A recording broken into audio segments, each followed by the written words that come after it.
Mitra for the introduction. I did a lot of work with you actually on this, so I thank you for that as well. Hello everybody, welcome to iClear. This is the first talk, so I hope you all wake up and super fresh. So this is so I'm going to present not exactly some finished work or complete works, more like about a research direction that we are following at Facebook right now. So it's I'm presenting the work, but actually it's a joint work with many colleagues, and most of us are here, so you can actually go to them if you're not happy about what I say. And if you're happy, you can congratulate me, of course. No, it's a joint work with Jason Weston, Sumit Chopra, Tomasz Mikolov, Armand Joulin, and Léon Bautou, most part. And so I picked also some of their slides, etc. So the title of the task is Artificial Task for Artificial Intelligence, and I will try to explain what I mean by that. So the menu of the talk is try to go from how to build intelligent machine and how we could try to do that with like artificial task, and try to see how artificial task could help to build like actually intelligent machine. And so so this is the menu, and then there are some quotes that are actually some excerpts of some of the reviews we got from some of the work we submitted at various conferences over the last years. So like a blast from the past, it wasn't like they were not super convinced, or they will talk at some point about the virtuous circle, and people were saying that it might also be incestuous. So we are going to see about that. So you might have your own opinion about that afterward, and I'll be happy to talk about it. I want to start by the era of success of machine learning and deep learning that is occurring right now. Many breakthroughs in the last years, like in object detection, in speech recognition. A lot of work has been done in word embeddings, and they are useful in many applications now. Machine translation is getting to be very successful as well with deep learning methods. And most of these methods work with like two key ingredients. The first one is like these are models with high capacity, usually deep models, and a lot of representation power, like convolutional neural nets or SCM, recurrent neural nets, etc.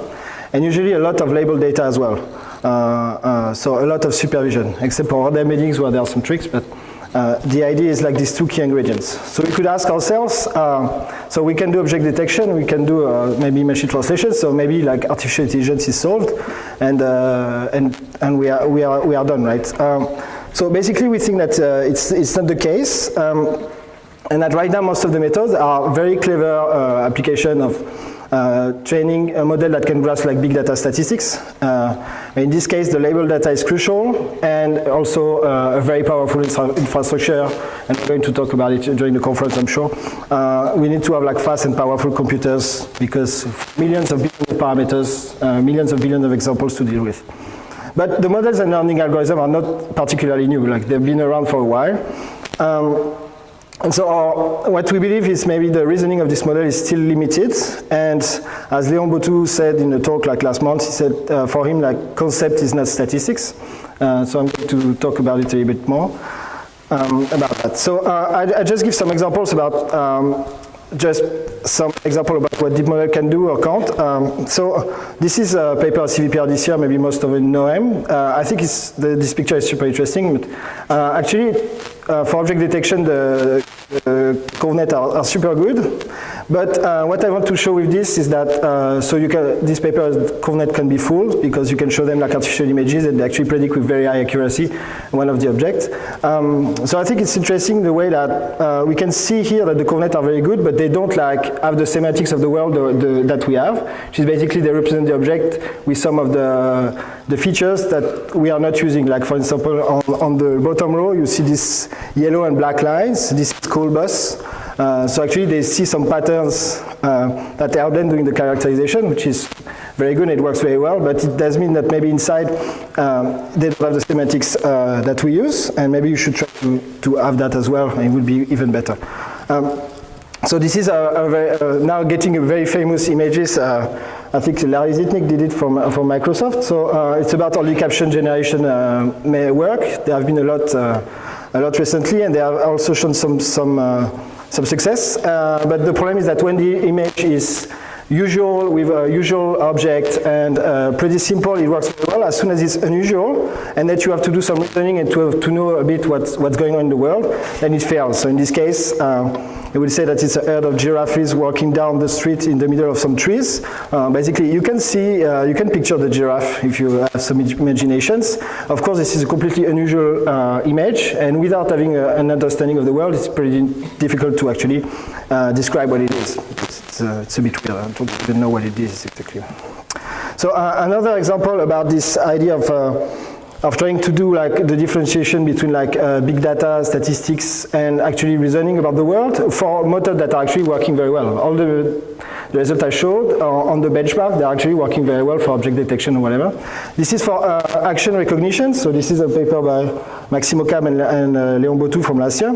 So the goal is to detect like the action of phoning. So actually, and I think their system is working very well. It might be one of the best results on the benchmarks. But actually what they discover is not that they're actually discovering the action of phoning, but they're not trying to detect if there is a person and if there is a phone in an image. And if they are close enough together, then it will fire for phoning, otherwise it might not.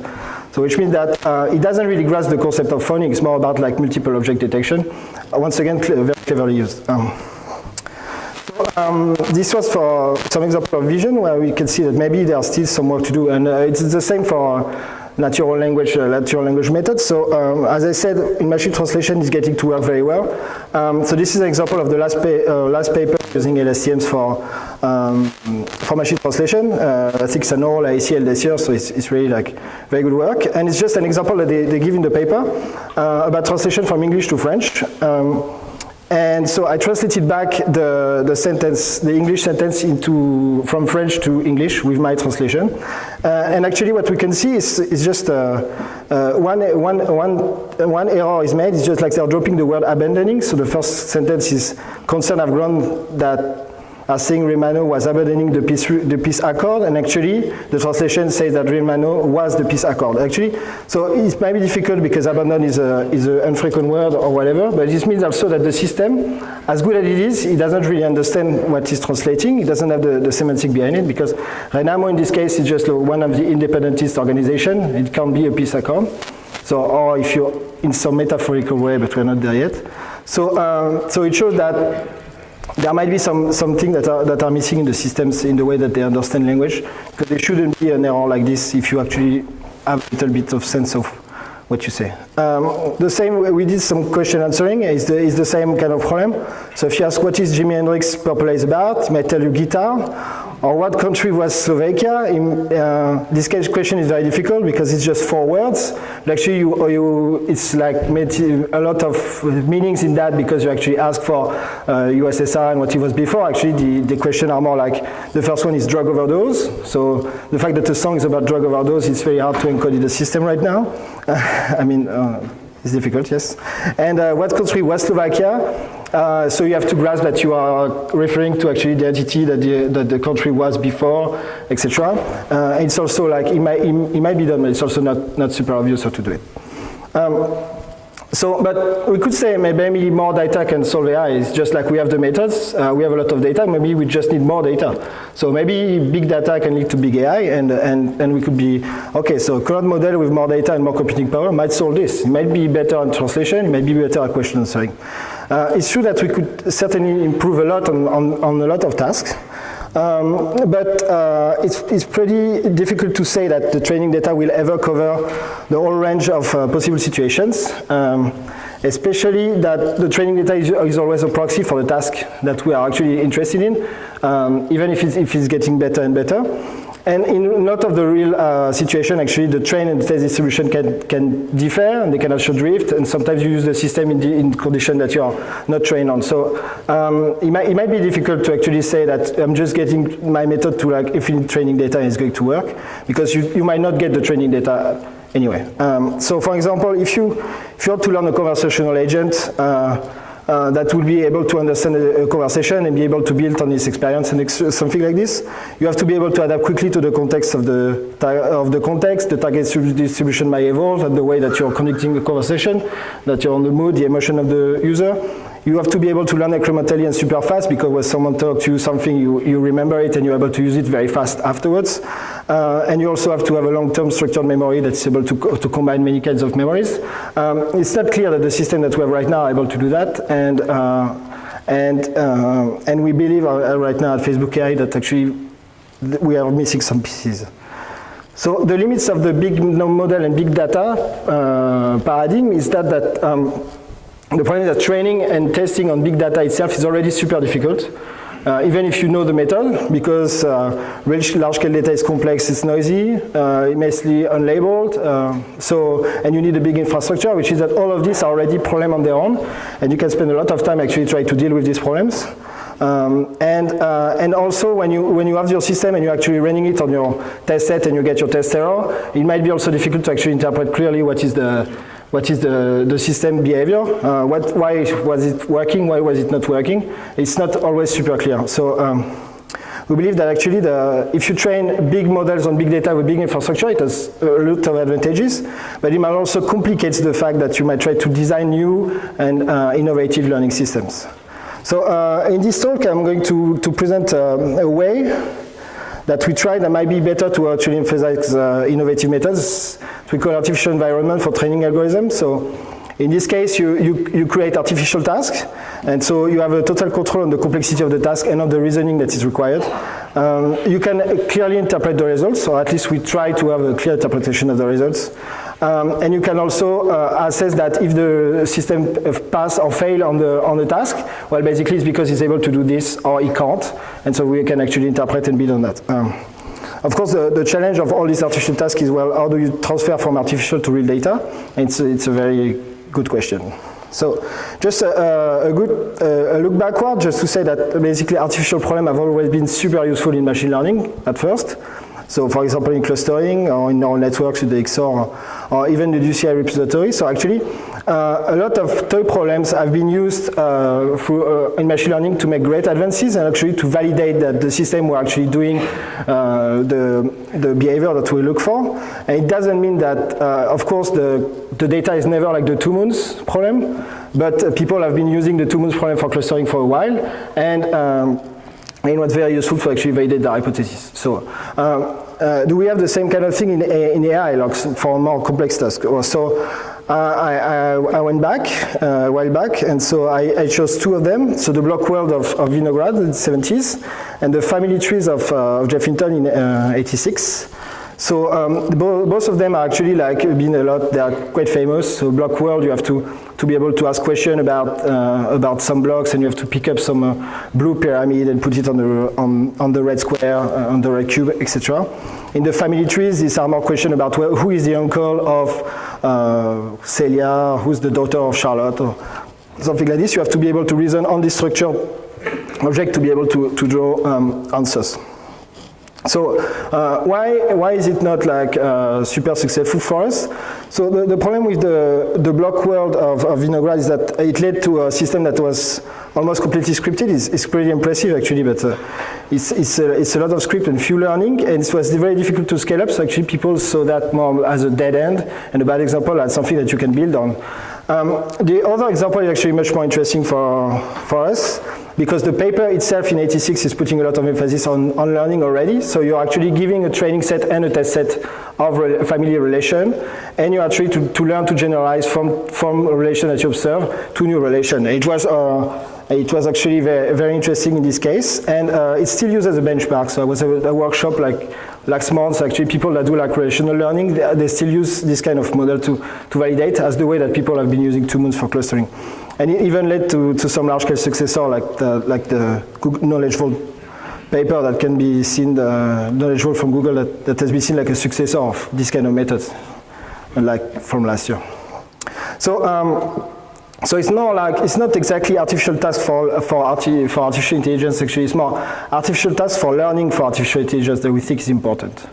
So I'm going to explain that. So right now it's not only artificial tasks. You have a lot of actually evaluation environment that are built to try to deal with this intelligent system right now. So some example are the Project Aristo of the Allen Institute for AI, where they try to build systems that are able to take and pass the 5th grader science exams, or the Vinograd Schema Challenge, where you're actually given these kind of sentences, like the second one is the trophy doesn't fit in the brown suitcase because it's small or large, and depending on if you use small or large, basically it's going to change the answer, because you can have two interpretations of the same sentence, and everything flips if you change one word. So it's actually, these are all the sentences, there are like 150 of them. All of them, the whole meaning of the sentence change if you flip one word, and so you have to basically have a deep understanding of the whole system to be able to solve. So this is actually interesting, but we think that if you want to motivate the creation of new learning algorithms that are able to actually learn from the experience, you shouldn't be only controlling the evaluation environment, as the Vinograd schema challenge is doing, but you should be also able to control like the training conditions, which is that given this number of examples, or given this example, is the algorithm able to actually reason and draw some conclusion. And the example here actually just evaluation testbed, and you can train on whatever you want. So you can actually train on whole Wikipedia or whatever, try to grasp some statistic and get done with it, see if it works. Okay. So it's not clear that the conclusion might be very easy to draw from this as well. So I looked at some example of like a data set where you can actually provide training and a test set, and you can actually try to train to reason and try to evaluate. So ShapeSet proposed by the group of Joshua, like in 2008, I think that's what I found. It's very interesting. You can see as a rebirth of the block world. So basically you have these small images with like geometrical shape, like a blue square, a green triangle here, and then you can ask questions about the shapes, like there is a small triangle, what is its color, what is the shape of the green object, etc., etc. And then you can train. So in training you're given images, and then you're given questions with answers, and the system has to be able to try to answer the question given the shape, given the picture, and he has to learn to do that.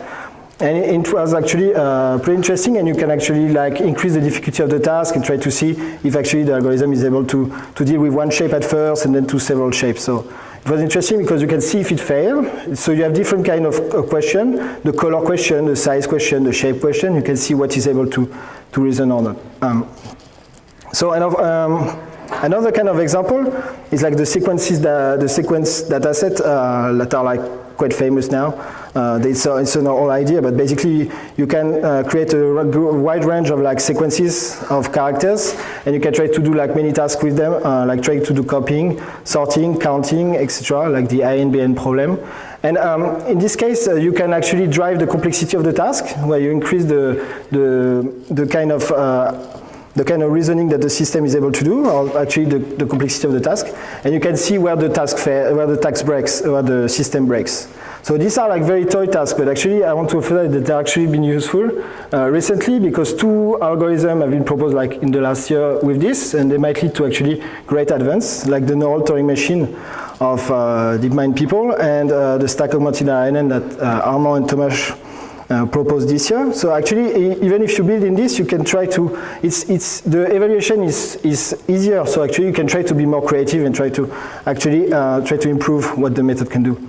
And just an example, I won't describe into detail what the stack augmented RNN do, because I don't have enough time, but you can see on the left, the picture is basically show that if you increase n, so it's the task of sorting, I think, if you increase the complexity of the task, then you can see that, for instance, the LSTM can work well up to 20, and then they breaks, and you can actually compare with your own method if it works or not. So in this case it works, that's why I have the picture, but the point is more like you can actually increase the difficulty and see where it fails or where it doesn't.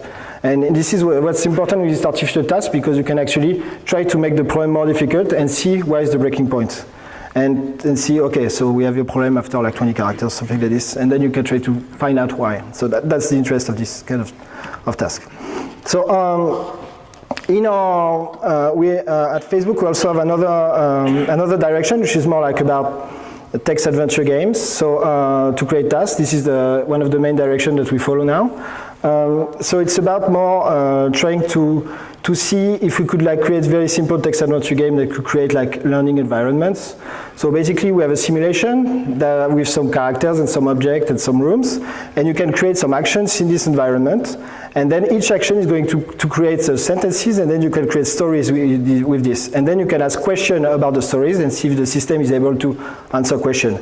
In this case you can generate training examples, training stories with questions, and you can also like evaluate very easily because the question is either true or false. So So I can describe a little bit. The simulation is very simple.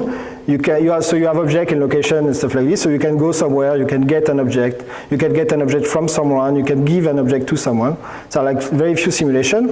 And the way it works is that you can draw commands from the simulation. So JSON go kitchen, JSON get milk, JSON go office. So generate a bunch of a sequence of actions. Of course, the simulation has to ensure that there is consistency within the world, which means that you can't pick an object from the room where you're not, or something like this.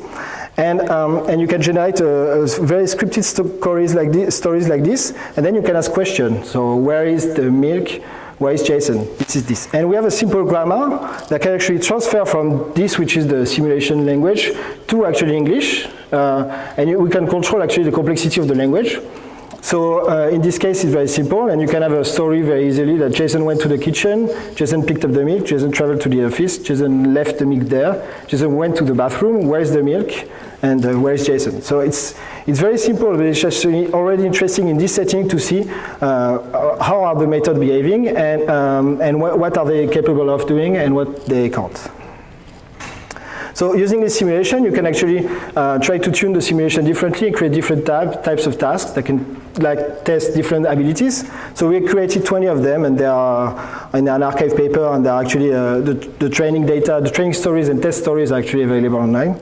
And each task we test a different skill, and we would like to, the goal is for the same system able to solve all the tasks. You can't untune one system for one task and one system for another task. It would defeat the purpose, of course.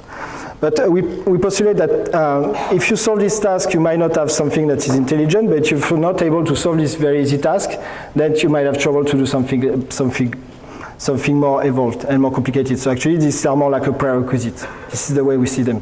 So I'm just going to show a few of them for you, just to give you some examples. So the simplest we can do is the one we call like single supporting fact, or where is actor. So it's very easy. Just John is in the playground, Bob is in the office. Where is John? So actually, if you can't solve this one, you're very in trouble.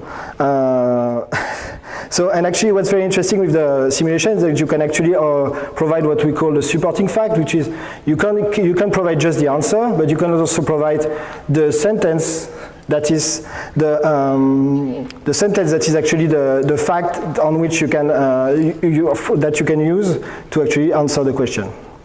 So, and then you can complexify. You can go from 1 to 2 supporting facts. So when you can ask like, where is the football, or where was Bob before the kitchen? And in this case, you might need to use like 2 supporting facts. So if the system was able to answer with 1 supporting fact, he's able to solve with 2 supporting facts. And then he's able to solve with 3 supporting facts. So with the simulation, you can actually go increase the complexity there, and the same way that you could increase the n in the character sequence level, the character sequence sorting, you could also increase the complexity here and to see where it works. And then you can create a lot of different other tasks. Like for instance, this task is done in the way that the same, exactly the statement have exactly the same words, but the order of the words is very important. The office is north of the bedroom is north of the bathroom. The question is like, what is north of the bedroom, or what is the bedroom north of, which is basically the same, but just switching the words order. So, and in this case, you can check if the system is able to just to grasp that the word order matters. This is not like, it can be important. And then you can go to other kinds. Is it able to actually not only return words, but actually be able to return answer, yes, like yes or no. We can also do the counting. So in this case, you can actually get back to what is more like the character level. So, but with objects, so Daniel picked up the football, Daniel dropped the football, Daniel got the milk. How many objects is Daniel holding? And then you can try to see if the system is able to actually remember that the system is picked up some object, dropped some others. Some other like positional reasoning can be even more complicated, and they can be seen like as a kind of shape or block world, but in the context of text, where you see the triangle is on the top of the blue square, etc. I won't go into detail. You can also encode like the Vinograd schemas. The football fits in the suitcase fits in the cupboard. The box of chocolate is smaller than the football. Will it fit in the cupboard, in the suitcase? So, but in this case, you give stories where actually the kind of reasoning that is necessary to actually be able to draw this conclusion is also given in train. And pathfinding, so how do I go from the den to the kitchen? So this is complicated. So the kind of results you have after that is like what we call the dashboard. So you can have all the tasks, and then you can see if the algorithm with the training, so the training is 1,000 stories here, and you can see if the method are able to solve the task or not solve the task. So solve the task is basically they're able to achieve like more than 95% accuracy on the test. Should almost be like 100% because either you get the reasoning or you don't. And so you can test different kind of methods, so like LSTMs, but that are weakly supervised, which is that they don't have access to the supporting fact, or you could have a method that can have access to the supporting fact, like the memory network that Jason is going to present tomorrow. Or we could also have a baseline that is a structured SVM with a lot of features coming from like core reference system and semantic role labeling system. This is an interesting baseline. It defeats a bit like the kind of the task because they use like knowledge from other sources that have been used to train the core reference to the semantic role label system. But it's still interesting to see how well they can do and what they can solve if you use like all like the Wall Street Journal training set to learn your system to get feature out of it. So now, just to finish, and the last section is about looking forward. So the key question there is like, so you have this task, it's interesting, you can maybe draw a conclusion. You can also discuss the kind of conclusion you can draw, but we think is important.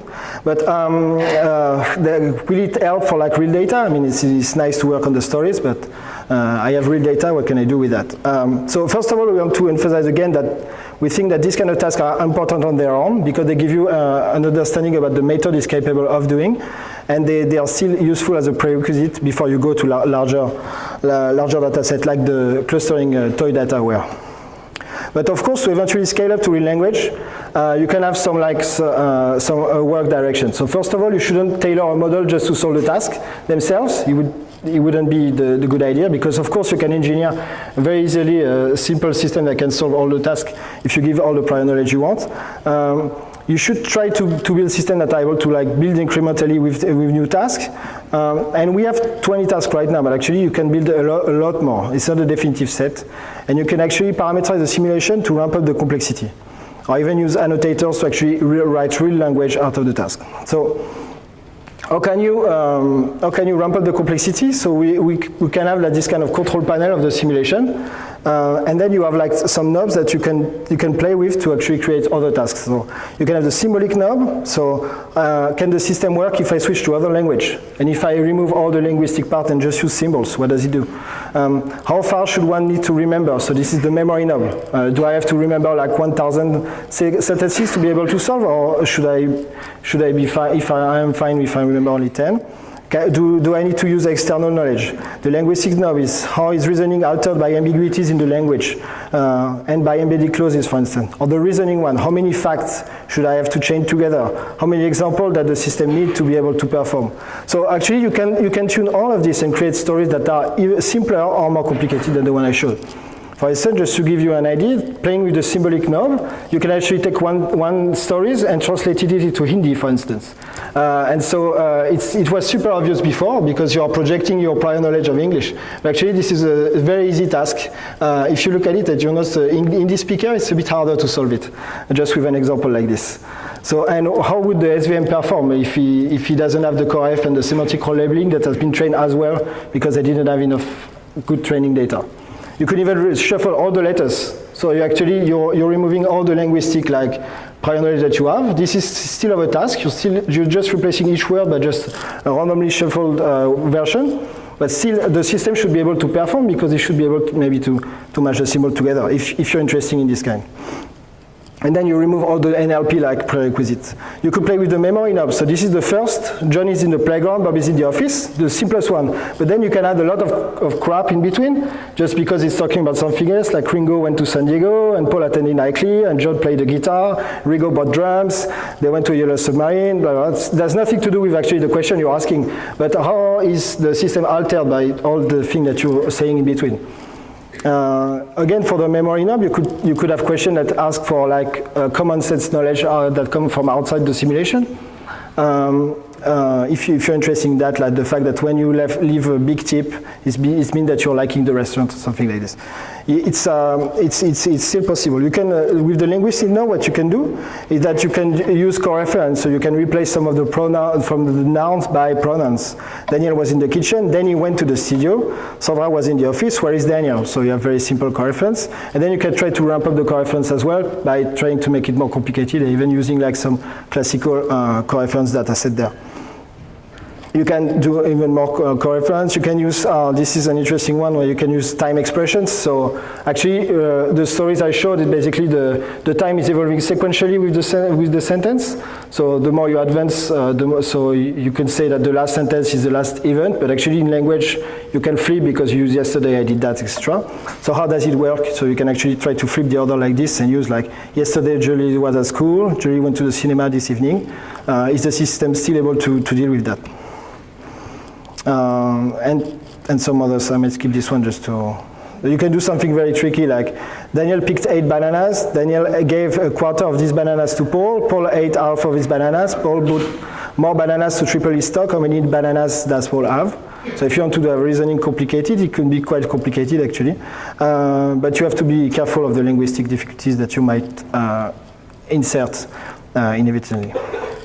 So the virtuous circle I was talking at the beginning is this one. So we believe that there might be a way to actually build smart, or maybe like more system with more reasoning capability. We're using this circle. So you create tasks of increasing difficulty that break the current model.